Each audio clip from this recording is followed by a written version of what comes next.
ನಮಸ್ಕಾರ. ಮಧುಮೇಹ ಇರುವವರು ಗರ್ಭಧಾರಣೆಗೆ ತಯಾರಿ ನಡೆಸುವಾಗ ಒಂದು ನಿರ್ಣಾಯಕ ಹಂತ ಇದೆ. ವಿಶೇಷ ಅಂದ್ರೆ ಈ ಹಂತ ಗರ್ಭಧರಿಸೋಕ್ಕೂ ಮುಂಚೆನೇ ಶುರುವಾಗುತ್ತೆ. ಇವತ್ತಿನ ನಮ್ಮ ಈ ಚರ್ಚೆಯಲ್ಲಿ ಇದೇ ಸುವರ್ಣ ಅವಕಾಶದ ಬಗ್ಗೆ ಮಾತಾಡೋಣ. ಈ ಮಾತು ಕೇಳೋಕೆ ಸ್ವಲ್ಪ ವಿಚಿತ್ರ ಅನ್ಸ್ಬೋದು ಅಲ್ವಾ? ಆದರೆ ಇದು 100ಕ್ಕೆ 100 ಸತ್ಯವಾದ ವೈದ್ಯಕೀಯ ಸಂಗತಿ. ಅಂದ್ರೆ ಗರ್ಭಧಾರಣೆಯ ಯಶಸ್ಸು ಇದೆಯಲ್ಲ, ಅದು ದೃಢಪಡೋಕೆ ತಿಂಗಳುಗಳ ಮೊದಲೇ ನಿರ್ಧಾರವಾಗಿರುತ್ತೆ. ಈ ಒಂದು ವಾಕ್ಯ ಅದರ ಮಹತ್ವವನ್ನೇ ಒತ್ತಿ ಹೇಳುತ್ತೆ. ಇದನ್ನ ಅರ್ಥ ಮಾಡ್ಕೊಳ್ಳೋಕ್ಕೆ ಒಂದು ಸರಳವಾದ ಹೋಲಿಕೆ ಇದೆ. ಅದನ್ನೇ ಮಣ್ಣು ಮತ್ತು ಬೀಜ ಸಿದ್ಧಾಂತ ಅನ್ನೋದು. ನೋಡಿ, ನಾವು ಒಳ್ಳೆ ಬೆಳೆ ಬೇಕು ಅಂದ್ರೆ ಬೀಜ ಹಾಕಿದ್ಮೇಲೆ ಮಣ್ಣಿನ ಬಗ್ಗೆ ಯೋಚನೆ ಮಾಡಲ್ಲ ಅಲ್ವಾ? ಮೊದಲೇ ಮಣ್ಣನ್ನ ಹದ ಮಾಡಿ ಸಿದ್ಧಪಡಿಸ್ತೀವಿ. ಅದೇ ರೀತಿ ಗರ್ಭ ಧರಿಸೋಕ್ಕೂ ಮುಂಚೆ ದೇಹವನ್ನ ಪೋಷಿಸಿ ಸಿದ್ಧಪಡಿಸೋದು ಅತೀ ಮುಖ್ಯ.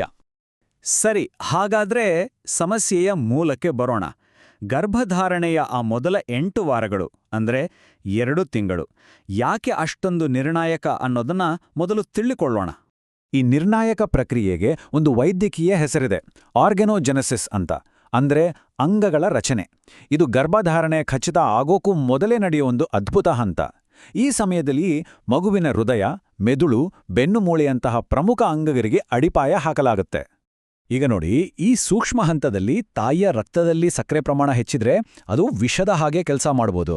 ಇದು ಮಗುವಿನ ಬೆಳವಣಿಗೆಯ ಬ್ಲೂ ಪ್ರಿಂಟ್ ಅಥವಾ ನೀಲನಕ್ಷೆಯಲ್ಲಿ ಒಂದು ಗೊಂದಲ ಸೃಷ್ಟಿ ಮಾಡಿದ ಹಾಗೆ.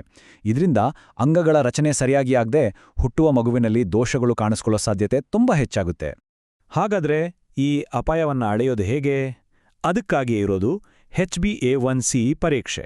ಇದು ಇವತ್ತಿನ ಶುಗರ್ ಲೆವೆಲ್ ಹೇಳೋದಿಲ್ಲ, ಬದಲಾಗಿ ಕಳೆದ 3 ತಿಂಗಳ ಸಂಪೂರ್ಣ ಚಿತ್ರಣವನ್ನ ಕೊಡುತ್ತೆ. ಇದು ನಿಮ್ಮ ರಕ್ತದ ಸಕ್ಕರೆ ನಿಯಂತ್ರಣದ ಬಗ್ಗೆ ಇರುವ ಒಂದು ಸಾಕ್ಷಿ ಚಿತ್ರ ಇದ್ದಾಗೆ. ಈಗ ಈ ಸ್ಲೈಡ್ನಲ್ಲಿರೋ ಸಂಖ್ಯೆಯನ್ನು ನೋಡಿ.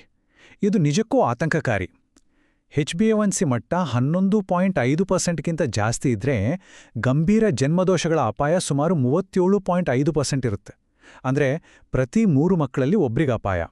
ಯೋಚನೆ ಮಾಡಿ, ಇದು ಎಷ್ಟು ಗಂಭೀರವಾದ ವಿಷಯ ಅಂತ. ಈ ಟೇಬಲ್ ನೋಡಿ. HbA1c ಮಟ್ಟಕ್ಕೂ ಮತ್ತು ಜನ್ಮದೋಷಗಳ ಅಪಾಯಕ್ಕೂ ಇರೋ ನೇರ ಸಂಬಂಧವನ್ನ ಇದು ಸ್ಪಷ್ಟವಾಗಿ ತೋರಿಸುತ್ತೆ. HbA1c ಮಟ್ಟ ಏರ್ತಾ ಹೋದಂತೆ ಅಪಾಯ ಕೂಡ ಗಣನೀಯವಾಗಿ ಹೆಚ್ಚಾಗುತ್ತೆ. ಆದರೆ 7%ಗಿಂತ ಕಡಿಮೆ ಇದ್ದಾಗ ಆ ಅಪಾಯ ಮಧುಮೇಹ ಇಲ್ಲದವರಷ್ಟೇ ಇರುತ್ತೆ. ಇದು ಗಮನಿಸಬೇಕಾದ ಅಂಶ. ಸರಿ, ಇಷ್ಟೊತ್ತು ನಾವು ಸಮಸ್ಯೆ ಬಗ್ಗೆ ಮಾತಾಡಿದ್ವಿ. ಈಗ ಇದಕ್ಕಿರುವ ಸ್ಪಷ್ಟ ಮತ್ತು ಸಾಧಿಸಬಹುದಾದ ಪರಿಹಾರದ ಕಡೆಗೆ ನಮ್ಮ ಗಮನ ಹರಿಸೋಣ. ಹಾಗಾದ್ರೆ ಈ ಎಲ್ಲಾ ಅಪಾಯವನ್ನ ಸಂಪೂರ್ಣವಾಗಿ ಕಡಿಮೆ ಮಾಡಿ ಎಲ್ಲರಂತೆ ಸಾಮಾನ್ಯ ಮಟ್ಟಕ್ಕೆ ತರಬೇಕು ಅಂದ್ರೆ ಏನ್ ಮಾಡ್ಬೇಕು? ಅದಕ್ಕೆ ಒಂದು ನಿರ್ದಿಷ್ಟ ಗುರಿ ಇದೆಯಾ? ಹೌದು, ಖಂಡಿತ ಇದೆ. ಆ ಗುರಿ, ಆ ಮ್ಯಾಜಿಕ್ ನಂಬರ್, HbA1c ಮಟ್ಟವನ್ನ 6.5%ಗಿಂತ ಕಡಿಮೆ ಇಟ್ಕೊಳ್ಳೋದು. ಈ ಗುರಿಯನ್ನ ಸಾಧಿಸಿದ್ರೆ ಮಗುವಿಗೆ ಮಧುಮೇಹ ಇಲ್ಲದ ತಾಯಿಯ ಮಗುವಿಗೆ ಸಿಗೋಷ್ಟೇ ಆರೋಗ್ಯಕರ ಆರಂಭ ಸಿಗತ್ತೆ.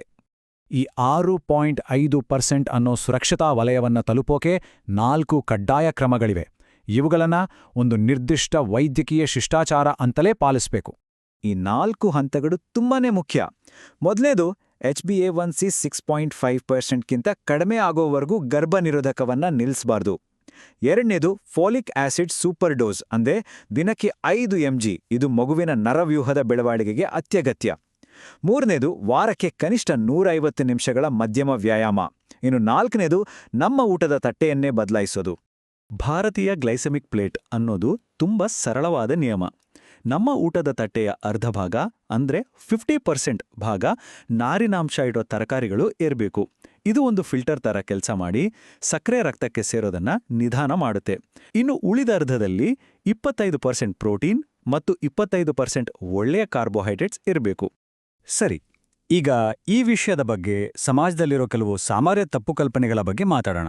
ಅವುಗಳ ಹಿಂದಿರೋ ಸತ್ಯ ಏನು ಅಂತಾನೂ ನೋಡೋಣ. ತುಂಬಾ ಜನ ಅಂದ್ಕೊಳ್ಳೋ ಒಂದು ತಪ್ಪು ಕಲ್ಪನೆ ಇದು. ಗರ್ಭಿಣಿಯಂತ ಗೊತ್ತಾದ ಮೇಲೆ ಶುಗರ್ ಕಂಟ್ರೋಲ್ ಶುರು ಮಾಡಿದ್ರೆ ಸಾಕು ಅಂತ. ಆದ್ರೆ ವಾಸ್ತವದಲ್ಲಿ ಆಗಲೇ ತುಂಬಾ ತಡವಾಗಿರುತ್ತೆ. ಯಾಕಂದ್ರೆ ಮಗುವಿನ ಪ್ರಮುಖ ಅಂಗಗಳ ಬೆಳವಣಿಗೆ ಮೊದಲ 8 ವಾರಗಳಲ್ಲೇ ಆಗಿ ಹೋಗಿರುತ್ತೆ. ಹಾಗಾಗಿ ತಯಾರಿ ಮೊದಲೇ ಆಗಬೇಕು. ಇನ್ನೊಂದು ದೊಡ್ಡ ತಪ್ಪು ತಿಳುವಳಿಕೆ ಅಂದ್ರೆ ಮನೆ ಮದ್ದುಗಳ ಬಗ್ಗೆ. ಹಾಗಲಕಾಯಿ ರಸ, ಆಯುರ್ವೇದ ಚೂರ್ಣಗಳು ಇವೆಲ್ಲ ಸಹಾಯಕ ಆಗ್ಬೋದೇನೋ, ಆದ್ರೆ ಇವು ವೈದ್ಯರ ಸೂಚಿಸೋ ಮೆಟ್ಫಾರ್ಮಿನ್ ಅಥವಾ ಇನ್ಸುಲಿನ್ಗೆ ಪರ್ಯಾಯ ಖಂಡಿತ ಅಲ್ಲ. ಯಾಕಂದ್ರೆ ಇವುಗಳಿಂದ ರಕ್ತದ ಸಕ್ಕರೆಯನ್ನ ನಿಖರವಾಗಿ ನಿಯಂತ್ರಿಸೋಕೆ ಸಾಧ್ಯವಿಲ್ಲ.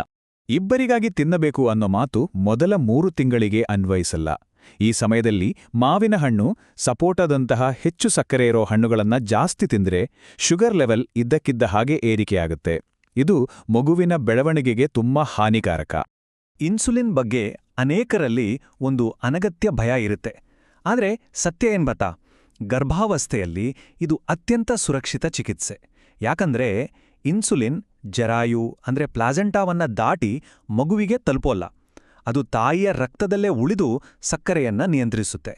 ಇದು ಮಗುವಿಗೆ ಒಂದು ರೀತಿ ಅಲ್ಟಿಮೇಟ್ ಶೀಲ್ಡ್ ಅಥವಾ ರಕ್ಷಾ ಕವಚ ಇದ್ದ ಹಾಗೆ.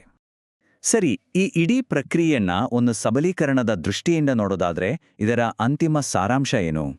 ಈ ಪಯಣವನ್ನ ಒಂದು ಕಟ್ಟುಪಾಡು ಅಥವಾ ನಿರ್ಬಂಧ ಅಂತ ಭಾವಿಸಬೇಕಾಗಿಲ್ಲ. ಇದನ್ನ ತಮ್ಮ ಮಗುವಿನ ಭವಿಷ್ಯವನ್ನು ರೂಪಿಸೋ ಒಬ್ಬ ಶಿಲ್ಪಿಯ ಕೆಲಸ ಅಂತ ಪರಿಗಣಿಸಬೇಕು. ನೋಡಿ, ಗರ್ಭಧರಿಸೋಕೂ ಮುಂಚೆ ಆ 6.5% ಗುರಿಯನ್ನ ಸಾಧಿಸೋದು ಮಗುವಿಗೆ ನೀಡಬಹುದಾದ ಅತಿ ದೊಡ್ಡ ಉಡುಗೊರೆ. ಇದು ಆರೋಗ್ಯಕರ ಹೃದಯದ ಕೊಡುಗೆ, ಬಲವಾದ ಬೆನ್ನುಮೂಳೆಯ ಕೊಡುಗೆ, ಒಂದು ಉತ್ತಮ ಭವಿಷ್ಯದ ಕೊಡುಗೆ.